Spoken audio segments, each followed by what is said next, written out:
সম্মানিত দর্শক, আজকের গরম খবর, মিল্টন সমাদ্দারকে রিমান্ডে নেওয়া হলো এবং তিনি কিছু চাঞ্চল্যকর বিষয় ফাঁস করলো এবং সেই বিষয়গুলো আমরা এই ভিডিওর মাধ্যমে দেখব।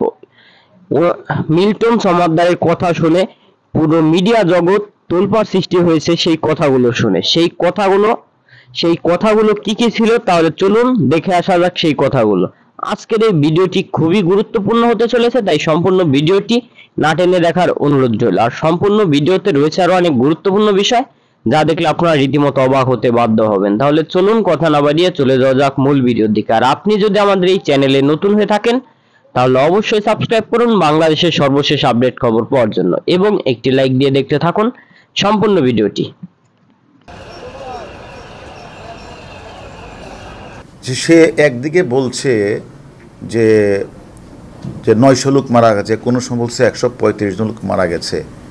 এই লোকগুলি যে মারা গেল তাদের তো আত্মীয় স্বজন আছে, এবং তার কি একবার উচিত ছিল না যাদের রেজিস্টার মেনটেন করা, তার বাড়ি কোথায়, তার মানে তার তার তার বাবা মা বেঁচে আছে কি না, এটার খবর সে নিবে না, সে থানায় জিডি করবে না। এবং এই লোকগুলি অসহায় অবস্থায় মারা মৃত্যুবরণ করেছেন, কোথায় কবর দিয়েছেন তার পরিবার পরিজন জানবেন না। এটা এক ধরনের ভয়ানক অপরাধ। আমরা মনে করি সব কিছুই আমরা তদন্তের আওতায় আসবে। 3টা মামলা রুজু হয়েছে, 2টি মামলায় আমরা তাকে 7 দিনের রিমান্ডে এনেছিলাম এবং তাকে রিমান্ডকালীন সময় আমরা তাকে জিজ্ঞাসাবাদ করেছি। সে প্রায় ম্যাক্সিমামই সে স্বীকার, তার বিরুদ্ধে যে অভিযোগগুলি ছিল এবং মিডিয়াতে গণমাধ্যমে যে তার বিরুদ্ধে অভিযোগগুলো ছিল সে ম্যাক্সিমামই আমাদের কাছে স্বীকার করেছেন।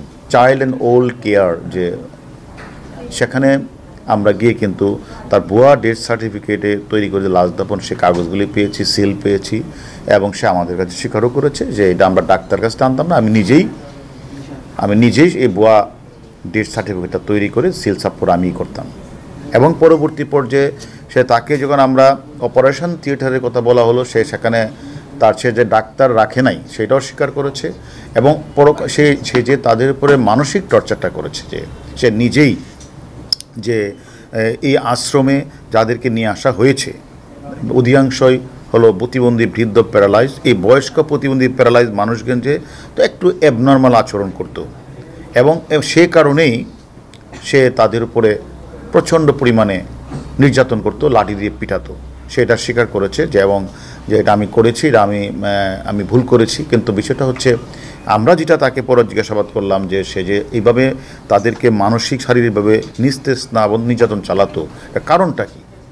তখন সে যে নিজে যে মাদক সেবন করেন, যে ইয়াবা খায়, সেটা সে নিজেই স্বীকার করেছেন যে এটা আমি তখন বুঝতে পারি নাই এরকম, এবং এটা যে করা ঠিক হয় নাই সেটাও সে আমাদের কাছে স্বীকার করেছে। এবং আমরা মনে করি সে এবং এই মাদকাসক্ত মিল্টন যে কাউকে পরোয়া করতো না, এর মূল কারণটাই ছিল তার সাথে মানে অনেক বিএপিরই নাকি যোগাযোগ ছিল। সে মনে করছে যে আমি যে কাজটা করছি কেউ আমাকে কোনো কিছু করতে পারবে না। এবং যারা এই বাচ্চাদেরকে সেখানে দিয়ে আসতো বা যারা এই প্যারালাইজড মানুষগুলিকে দিয়ে আসতো, এই সকল মানুষগুলি যখন পরে খোঁজ নিতে যেত যে কী অবস্থা, তাদেরকে দর্শে পিঠাতো। তো এইরকম যে অত্যাচারের মাত্রা মাদকাসক্ত মিল্টন যে করতো, সে আসলে মানে সেটাকে সে অস্বীকার করে নাই যে হ্যাঁ আমি এরকম কাজটি করেছি। যার কারণে আমরা সে যে আপনারা দেখেছেন সে যে 900 লাশের কথা বলেছেন, এই 900 লাশও কিন্তু সে বলেছে হ্যাঁ আমি বলেছিলাম, এটা বলেছিলাম যে ওই যে সোশ্যাল মিডিয়াতে এগুলি কথাগুলি বললে হয়তো অনেক মানুষ আমাকে টাকা দিবে, টাকা পাঠাবে, এবং সে টাকাটা সে পেত। তখন আমরা বললাম 900 লাশ কোথায়, হিসাব কোথায়?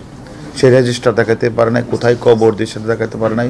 পরবর্তী বলছে সেটা বলেন যে আসলে 900 লাশ তো আসলে আমি কবর দিই না, আমি আসলে 900 লাশ আমি বেসিক্যালি সোশ্যাল মিডিয়ার মাধ্যমে প্রচার করে মানে আমি টাকা দণ্ড এগুলি করেছি। সেটা পরবর্তী যে সে বলেছে 135টা লাশ সে দাপন, 135টারও কিন্তু সে এখনও হিসাব দিতে পারে নাই কোথায় কী করেছে।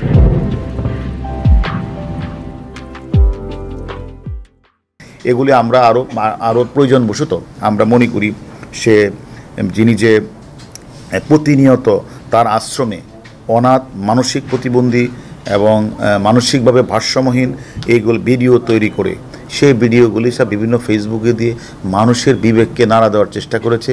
এবং বিবেকবান মানুষ যারা এই সকল দেখে, যারা অত্যন্ত মানবিকভাবে তারা সেই টাকাগুলি বিকাশের মাধ্যমে, নগদের মাধ্যমে তার অ্যাকাউন্টে পাঠিয়েছে। তাদের উদ্দেশ্যটা ছিল এরকম, যেহেতু সে মানবতার ফেরিওয়ালার কথা বলছে, বৃদ্ধ প্যারালাইজ মানুষকে সেবা দেওয়ার কথা বলছে, ভালো ডাক্তার দেখাবে বলছে, এই কারণে অনেকেই তাদের কাছে টাকা পাঠিয়েছে। কিন্তু দুর্ভাগ্যজনক হলে সত্য, সে এই মানে চাইল্ড অ্যান্ড ওল্ড কেয়ার যে আশ্রমে কোনো ডাক্তারও রাখে নাই, এবং নিজে সে ব্লেড দিয়ে ছুরি দিয়ে সে নিজে সেখানে এই অপারেশনটা করতেন। প্রয়োজনে নিজেই হাত পা কেটে ফেলতেন এবং তাদের যে রক্ত বের হতো এবং এই কাটাছাড়া কষ্ট পেল, রোগীরা কষ্ট পেত, কিন্তু আর্তনাদ করলেও মাদকাসক্ত মিল্টন পৈশাচিক আনন্দ ভোগ করতেন।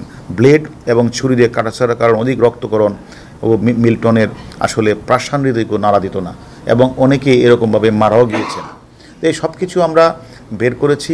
আমাদের আরও কিছু তথ্য বাকি আছে, আমরা প্রয়োজন বোধে তাকে, আমাদের কাছে আরেকটি মামলা আছে, সে মামলায় আমরা তাকে রিমান্ডে আনবো, এনে আরও কিছু তথ্য আমাদের দরকার আছে। এবং তার কাছ থেকে যে আমরা যে ভয়ানক তথ্য পেয়েছি, আমি মনে করি এটা আমাদের সমাজের যদি আরও কিছু এরকম মানুষ থেকে থাকে যারা এরকম মানবতার ফেরিওয়ালার সেজে তারা মানুষকে প্রতারিত করছে এবং গরিব দুঃখী মানুষগুলি, প্যারালাইজ মানুষগুলির সাথে সে নির্যাতন করছে, আমরা তাদের সম্পর্কে আমরা খোঁজখবর নিচ্ছি। আমি মনে করি এ বিষয়ে যারা এই কাজগুলি করবে, আমরা মনে করি এই ওটি মানুষের কাছে যে কোটি কোটি টাকা সে যে তার অ্যাকাউন্টে আমরা অনেক টাকাই পেয়েছি, এই যে সে কোটি কোটি টাকা আয় করার পরও মিল্টন সমাদ্দার যে শিশু, বৃদ্ধ, অটিস্টিক মানুষের কোনো চিকিৎসা করে নাই।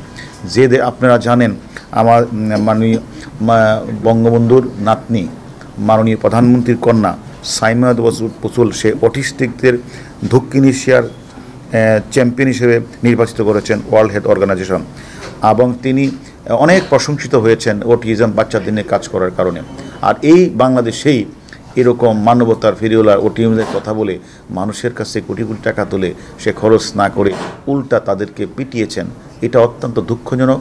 আমি মনে করি তাকে কারা প্যাট্রোনাইজ করেছে এবং কারা তাকে ভিডিও বানাতে সহায়তা করেছে, এরকমভাবে কারা কারা তাকে হেল্প করেছে, যে হেল্পটা এবং তাকে এই পথে এনেছে, আমি মনে করি আমরা তাদেরও জিজ্ঞাসাবাদ করব। চাইল্ড অ্যান্ড ওল্ড কেয়ার যে আশ্রমটা চলতো, সেখানে এই যে মাদকাসক্ত মিল্টন সমাদ্দার গ্রেপ্তারের পর আপনারা এটা জেনে আনন্দ হবেন যে এটার যে বাচ্চা, মানে অটিজম বাচ্চা, তারপরে বয়স্ক প্যারালাইজ যে মানসিক প্রতিবন্ধী যে মানুষগুলি রয়েছে, তাদেরকে সেবা দেওয়ার জন্য একটা ফাউন্ডেশন এগিয়ে আসছে।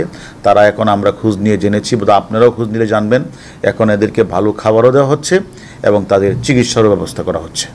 135 জনকে সে কোথায় কবর দিয়েছে আমরা রেজিস্টারটা খোঁজার চেষ্টা করছি, এবং সে এটাও এখনও দিতে পারে না। আমরা প্রয়োজন পড়তে আবার তাকে রিমান্ডে আনবো, আমরা এটা জানার চেষ্টা করব। সম্মানিত দর্শক, আশা করি আপনারা সম্পূর্ণ ভিডিওটি না টেনে দেখেছেন এবং এই ভিডিওটি দেখে আপনারা অনেক কিছু বুঝতে পেরেছেন। আর আপনার যদি এই ভিডিওর উপর কোনো গুরুত্বপূর্ণ মতামত থেকে থাকে তাহলে অবশ্যই কমেন্ট বক্সে জানান। আর আজকের ভিডিওটি এই পর্যন্তই, আবার দেখা হবে অন্য কোনো নতুন ভিডিওতে।